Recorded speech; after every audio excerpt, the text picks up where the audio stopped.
हरिओम हरिओम जो तुम पर जाना चाहिए। हरिओम हरिओम हरिओम। आज पुणे के इस मैदान में, इस विद्यालय में मातृ पितृ पूजन दिवस के उपलक्ष्य में काफी बातें हुई, लेकिन जो विकल्प की बात, वैलेंटाइन डे के विकल्प के रूप में इस कार्यक्रम को करने की बात हुई। वैलेंटाइन के बारे में अभी बताया गया, लेकिन मैं इसको अलग नजर से देखता। जो देश युद्ध में जा रहा था और वहां का राजा उस देश को बचाने के लिए, उस राज्य को बचाने के लिए अपने राज्य के युवाओं को सीमा पर भेज रहा था, युद्ध में भेज रहा था, उनको वहां ना भेजे। इसके लिए अगर भारत की तुलना करें कि भारत अगर सीमा पर अपने युवाओं को लेकर जाना चाहता है, सरकार अपील करती है और कोई संत बनकर सामने आकर प्रेम की बातें करता है और उन युवाओं को कहता है कि नहीं नहीं लड़ो मत, प्रेम करो, तो उससे बड़ा दुश्मन उस राज्य का कोई नहीं हो सकता, ऐसा मैं मानता हूं। और ये हम जो संत कहते हैं ना, एक्चुअली ईसाईयत में, इस्लाम में संत नाम का शब्द नहीं है, सेंट है। सेंट का मतलब संत नहीं होता। फिर तो वो गोवा का झेवियर है ना, जिसको ईसाई औरंगजेब कहते हैं, उसको भी लोग सेंट कहते हैं, उसके नाम से विद्यालय है, सेंट जेवियर विद्यालय, जिसने हिंदुओं के हाथ को मरोड़कर, तब तक मरोड़ता था, मशीन बनाया था उसके लिए चरखे जैसा, जैसे गन्ने को हम पीस कर उससे रस निकालते हैं, वैसा हाथ पीसता था। और जब तक व्यक्ति धर्म नहीं बदलता था, ईसाई नहीं बनता था, यह हाथ नहीं टूटता था, तब तक उस हाथ को मरोड़ता था। लोग उसको भी सेंट कहते। इसलिए सेंट का मतलब संत नहीं, ये ध्यान रखिए। और हमने ईसाई जो फादर कहते हैं, नहीं कहना चाहिए फादर, आप लोग नहीं कहते होंगे, लेकिन बहुत से लोग कहते। टीवी डिबेट में एक दिन ऐसा ही एक पादरी आ गया और हमने लिख दिया ईसाई पादरी। उसने कहा कि नहीं, मेरे नाम के सामने फादर लिखो तो ही मैं डिबेट में बैठूंगा। तो मैंने कहा तुम डिबेट में बैठो, इसलिए मैं बाप नहीं बनाऊंगा तुमको, तुम चले जाओ। उसको भगा दिया डिबेट से। हमारे बच्चे, छोटे छोटे बच्चों को फादर के स्कूल में, ईसाई के स्कूल में बाप लेके जाता है और कहता है कि ये फादर है। वो बेचारा कंफ्यूज हो जाता है, फादर ही बता रहा है कि ये फादर है। मतलब इतने मूर्ख हम कैसे हो गए, इसको क्या कहना चाहिए। आज इस वैलेंटाइन डे के उपलक्ष्य में उसका विकल्प अगर हम नहीं देंगे तो बातें कुछ दिनों बाद समाप्त हो जाएगी। ये मैंने 2005 में शुरू किया, बापू जी ने भी उसके आसपास इस कार्यक्रम को शुरू किया। मैं ये मानता हूं तब वैलेंटाइन डे को जबरदस्त विरोध होता था, लेकिन आजकल हो रहा है क्या? अब तो हिंदू संगठनों ने भी वैलेंटाइन डे का विरोध बंद किया। दिख रहा है कहीं पर कोई पार्टी करती है, कोई मीडिया करता है इसका विरोध? नहीं करते। उनको लोकप्रियता, ऐसे पॉपुलैरिटी के विरुद्ध जाने का साहस नेताओं का, दलों का, संगठनों का खत्म हो गया। उनको लगता है कि युवाओं में ये कार्यक्रम पॉपुलर है, ऐसे कार्यक्रम का विरोध करेंगे तो हमको लोग तालिबानी कहेंगे। सुरेश चौहान के को कोई तालिबानी कहे या तालिबानी का बाप कहे, मैं इसका विरोध करता था, करता हूं और करता रहूंगा। क्योंकि एक दिन इस वैलेंटाइन डे को मनाने वाले जब ठोकर खाकर गिर पड़ेंगे, दांत टूटेंगे, मुंह काला होगा, तो उनको वापस यहीं पर आना होगा।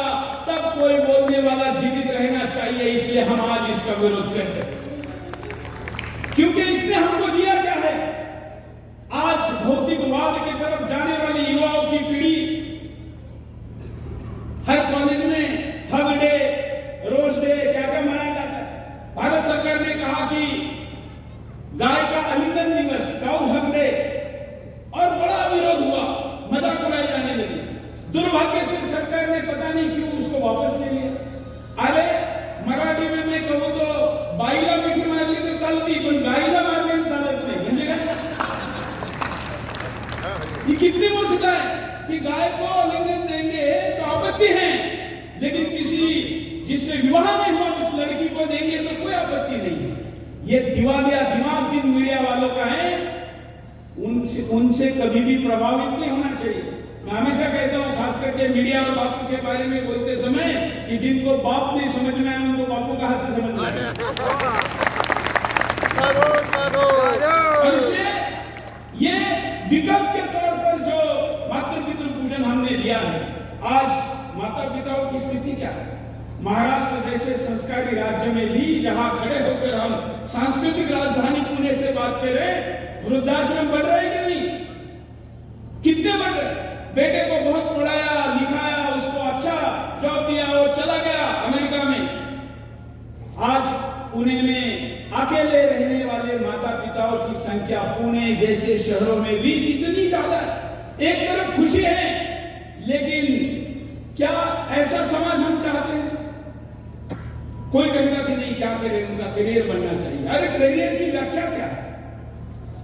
हम अपनी कर्ज की किस्त तो चुकाने के लिए बड़े सजग हैं, लेकिन क्या हम हमारे जन्म में कर्तव्य जो है, ये भी कर्ज है माता पिता का, परिवार का, उसकी किस्त चुकाने के लिए गंभीर है क्या? सीरियस है क्या? नहीं।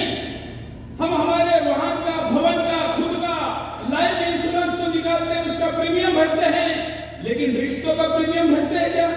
नहीं। ये मातृ पितृ पूजन उस रिश्तों का प्रीमियम भरने का इंश्योरेंस है। जो ये प्रीमियम भरेगा, उस माता पिता को अनाथ आश्रम में जाने की नौबत नहीं आएगी, इसकी गारंटी मैं देता हूं। क्योंकि आपके बच्चे अगर अभी से ये करेंगे तो उनको पता है कि अपने बड़े बड़े व्यक्तिगत लक्ष्यों को छोड़कर माता पिता के चरणों में रहना चाहिए। हाँ, जिनके पास बड़े उद्देश्य हैं, जैसे मिलित भाव ने कहा कि अपने माता पिता का ध्यान नहीं दे पाए। मेरे माता पिता भी शिरडी में ज्यादा रहते हैं, हम लोग दिल्ली में रहते हैं।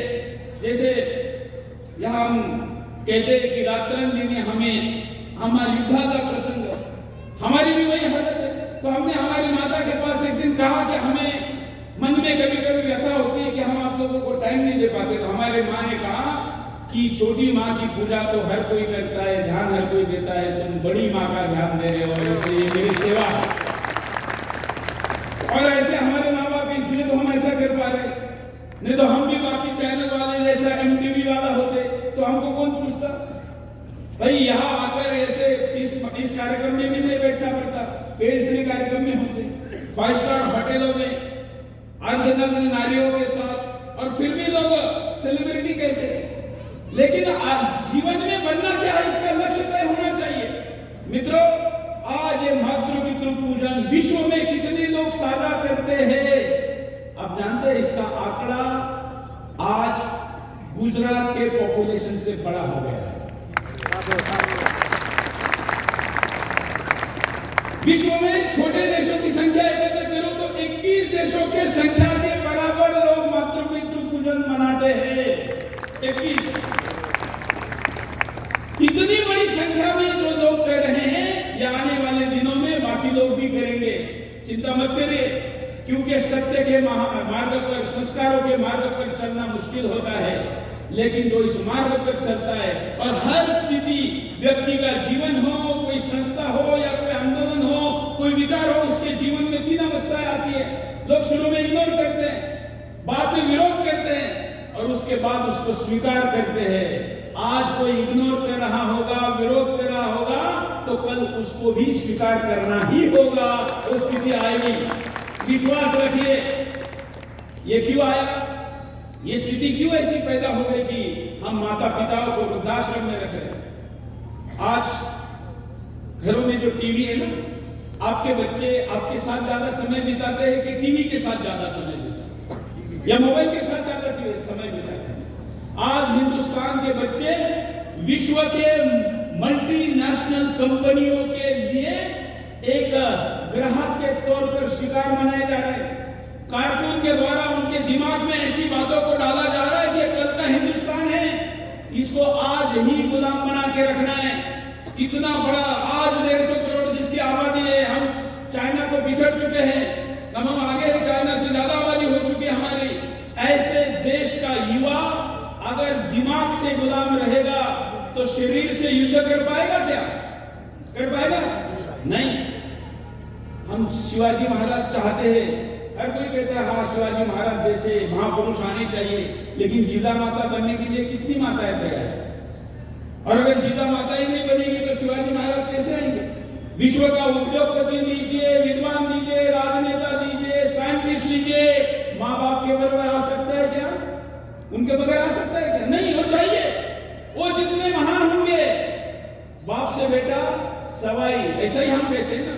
यही हमारा कर्तव्य है कि समाज को जाते समय हमने हमसे बेहतर अगली पीढ़ी लेकर जाना है।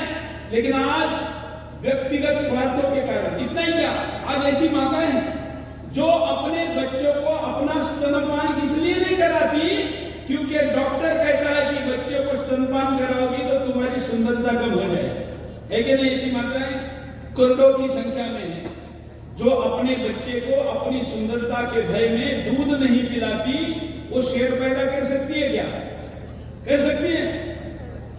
हमारे यहाँ तो संभाजी महाराज के बारे में कहते हैं, या यहाँ पर तो पवाड़े में भी कहते हैं, बागाचा जबड़ात घालूनी हाथ मोदी दांत। शेर के जबड़े में हाथ डालकर उसके दांत गिरने वाली पीढ़ी क्या बोतलों का दूध पिलाकर बड़ी होगी? होगी क्या? हमने गंभीर चिंता करनी चाहिए कि आखिर हम इतनी ऊंची इमारतें, लंबी सड़कें, इतना आधुनिक विकास की बातें करते हैं, लेकिन क्या व्यक्ति विकसित हो रहा है क्या? वो तो पिछड़ रहा है, वो तो पश्चिम की तरफ जा रहा है और पश्चिम पूर्व की तरफ आ रहा है। यूरोप में एक गाय को गले लगाने के लिए 200 यूरो देते हैं। आप गूगल करके देखिए। ऑस्ट्रेलिया में डॉलर देते हैं, अमेरिका में देते हैं। गाय को गले लगाने के पैसे हैं और हमारे यहाँ पर उसका मजाक उड़ाया। वो यहाँ पर आना चाहते हैं। अब हरिद्वार जाइए, काशी जाइए, आपको विदेशी लोगों की इतनी बड़ी संख्या मिलेगी क्योंकि वहां का जीवन एकाकी हो गया।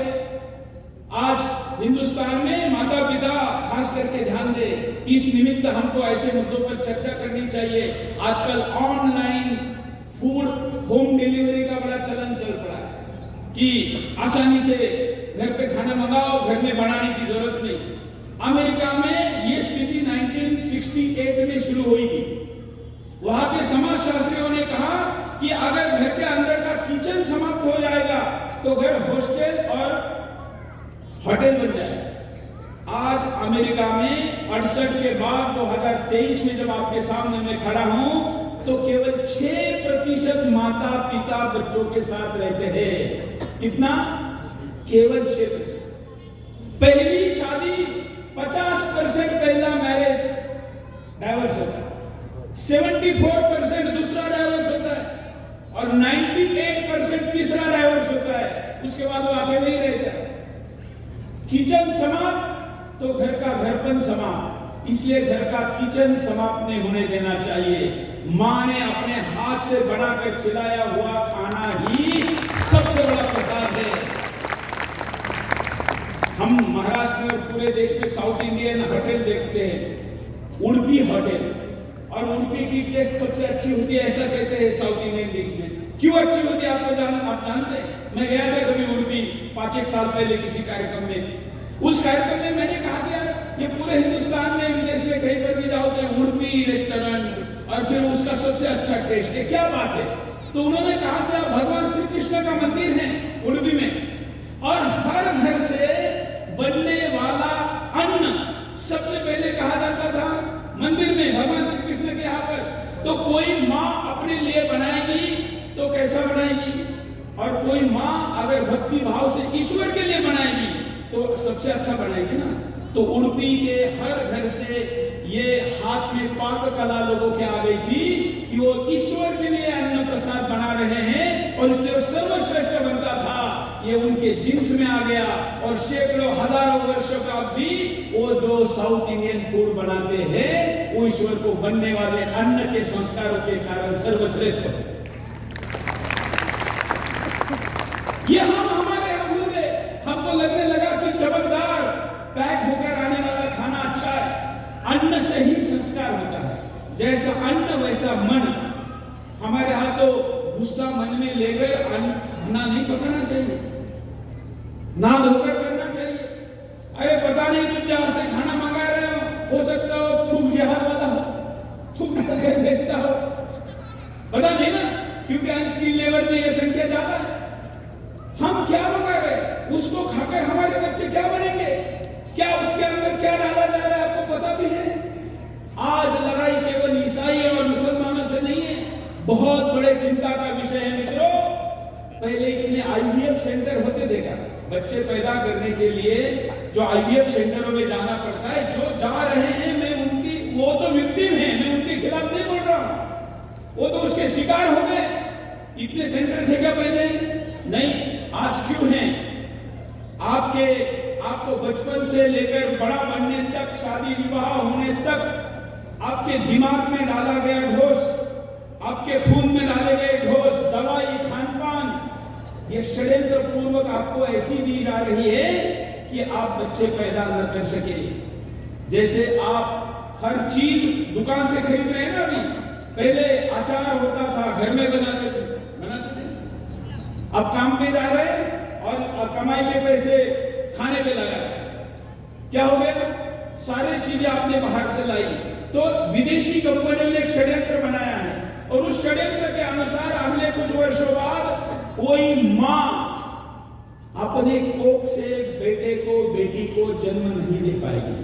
आपको बच्चे चाहिए तो लैब से ऑर्डर करने पड़ेंगे। आज 2023 में बोल के रख रहा हूं, इस वीडियो को संभाल के रखना।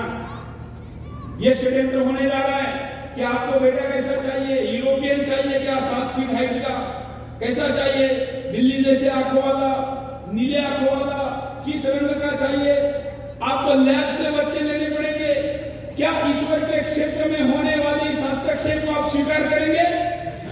मैं आपको पूछ रहा हूं, क्या लैब वाले बच्चे चाहिए? लेकिन ये षड्यंत्र हो रहा है। कौन बोलेगा इसके विरुद्ध? अगर कोई बोले तो YouTube से उसके वीडियो हटाए जाते हैं, अगर कोई बोले वो संत है तो उसको जेल में डाला जाता है। ये आज स्थिति है, कोई बोलने को तैयार नहीं है, क्योंकि भय है। हर एक व्यक्ति को खुद के अस्तित्व की चिंता है और उस अस्तित्व के चिंता के कारण लोग ऐसे विषयों पर पहले तो जानते नहीं, फिर जानते हैं तो बोलते नहीं, क्योंकि भय है। फिर लोगों को लगता है कि मजाक होगी ऐसी चीजों पर अगर बोलेंगे तो, इसलिए भी लोग नहीं बोलते। और फिर जो बोल सकते हैं वो अगर बोलते हैं तो फिर उनको सजा भुगतनी पड़ती है। तो मित्रों, करना क्या चाहिए? मैं आपको पूछा, कम से कम अगर आप बोल नहीं सकते तो बोलने वाले के आवाज में अपने आवाज को मिलाइए। उसका आवाज और बड़ा होगा। और अगर इतना भी नहीं कर सकते, साथ खड़ा नहीं हो सकते, पीछे खड़ा हो जाइए कि लड़ो, हम तुम्हारे पीछे हैं। हर लड़ाई में सामदाम दंड भेद की आवश्यकता है। धन दीजिए, समय दीजिए, दिमाग दीजिए, और जो दे सकते हैं मनोबल दीजिए। और अगर कुछ नहीं दे सकते लड़ने वाले को, तो कम से कम उसका विरोध मत करिए कि ये क्यों कर रहा है। इतना भी काम हिंदू करेगा बहुत बड़ा काम हो जाएगा। नहीं तो हम जैसे लोगों का विरोध करने वाला पहला कौन है? हिंदू ही है। बोलते हैं कट्टर है। अरे भाई, कट्टरों ने ही बचाया है। मुझे लोग कहते हैं सुरेश जी आपके कैबिन में और आपके कार्यक्रमों में इतने शस्त्र क्यों है? गूगल पे सुरेश चौहान के डालो तो बड़े बड़े ऑटोमेटिक राइफलों के साथ आपके फोटो आ जाते हैं। एक पत्रकार है, कलमकार है, कलमकार को बंदूकों की क्या जरूरत है? मैंने कहा कि ये सारे कलम, बंदूक, तलवार वालों के सामने सरेंडर हो गए, क्योंकि हाथ में सिर्फ कलम था, शस्त्र नहीं था। और जिनके हाथ में शस्त्र थे उन्होंने उसका प्रतिकार किया, उनको पराजित किया, और आज भी आपको हिंदू बनाकर रखा हुआ है। लेखनी की, पेन की, पेंसिल की, पत्रकारिता की अपनी अहमियत है, लेकिन शस्त्र की अहमियत समाप्त नहीं हुई है। और डॉक्टर बाबा साहब अम्बेडकर जी ने कहा है कि आत्मरक्षा के लिए रखना आपको अनिवार्य है, आप रख सकते, संविधान आपको इसकी छूट देता है। हमारे पास 1-1 लाख रुपए के मोबाइल है, लेकिन कितने लोगों के पास आत्मरक्षा के शस्त्र है?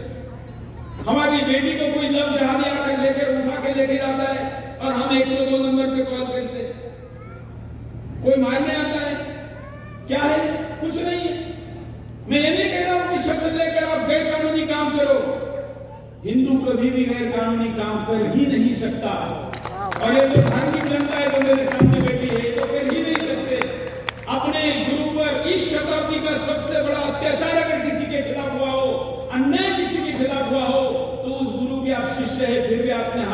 पत्थर नहीं उठाया तो क्या करोगे बंदूक लेके? लेकिन अपनी आत्मरक्षा के लिए आने वाले दिनों में जो स्थिति पैदा होने वाली है उसके लिए आपको इस पर सोचना चाहिए, ये अपील है।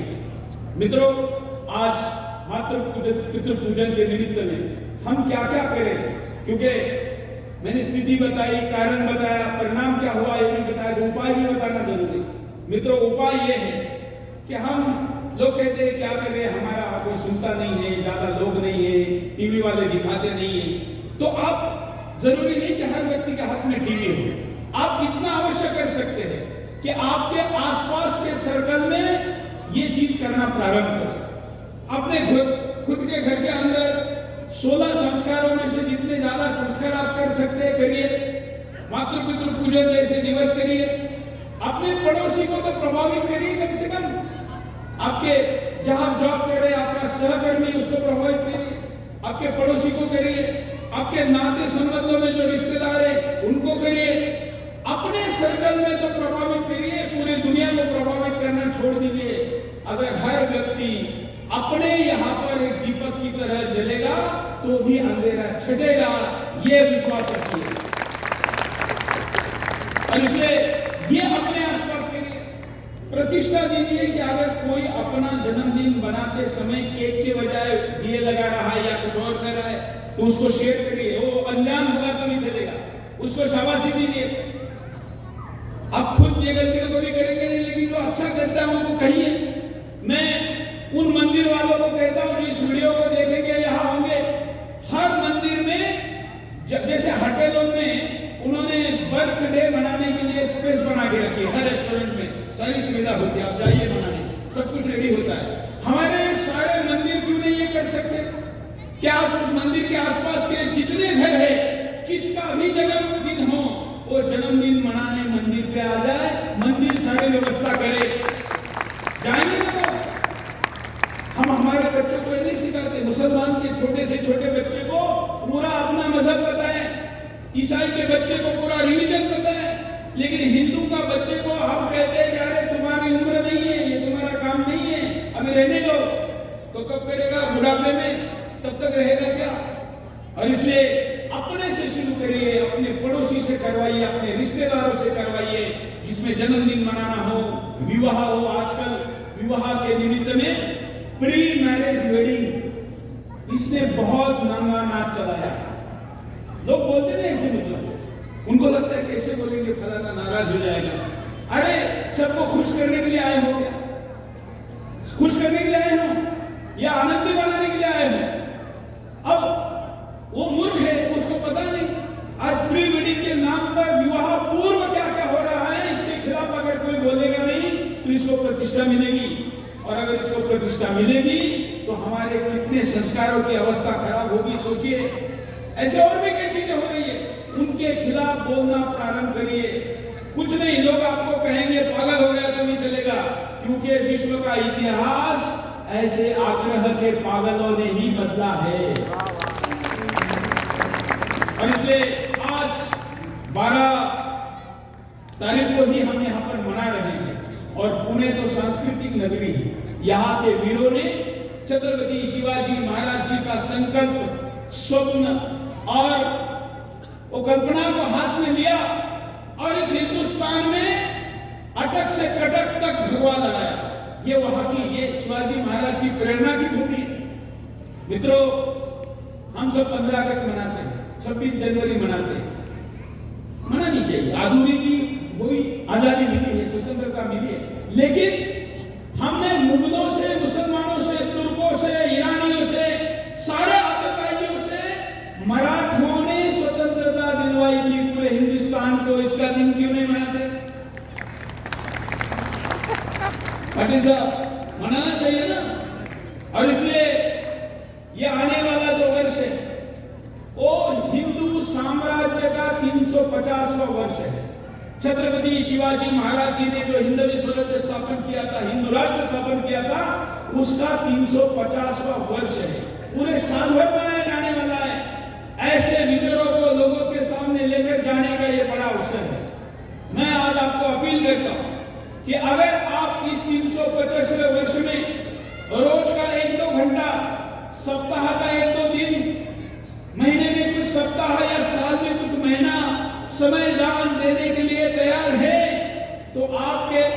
पल का, आपके परिश्रम के एक एक पसीने के बूंद का उपयोग करने के लिए सुरेश चौहान जी के पास योजना है। मैं अपना पूरा वर्ष इसको देने जा रहा हूं और इसलिए ये वर्ष हमारे लिए महत्वपूर्ण है। संभाजी महाराज कहेंगे, राजा छत्रपति शिवाजी महाराज कहेंगे तो संत जेल में जाएंगे क्या? नहीं। और इसलिए उपाय लंबा सोचिए। इस वर्ष 21 मार्च को मिलिंद भाव ने बताया कि वडू में छत्रपति संभाजी महाराज जी के समाधि स्थान पर हमको जाना है, बलिदान स्थान पर हमको जाना है। मैं आज घोषणा करता हूं कि मैं सुरेश चौहान के इस 21 मार्च को वडू में पहुंचूंगा और आप भी बड़े से बड़ी संख्या में पहुंचिए।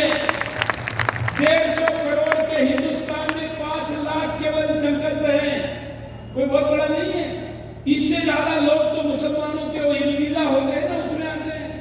अरे संभाजी महाराज नहीं होते ना तो महाराष्ट्र को छोड़िए, उत्तर भारत में भी हिंदू नहीं होता, क्योंकि औरंगजेब ने अपने बाप को जेल में डाला था।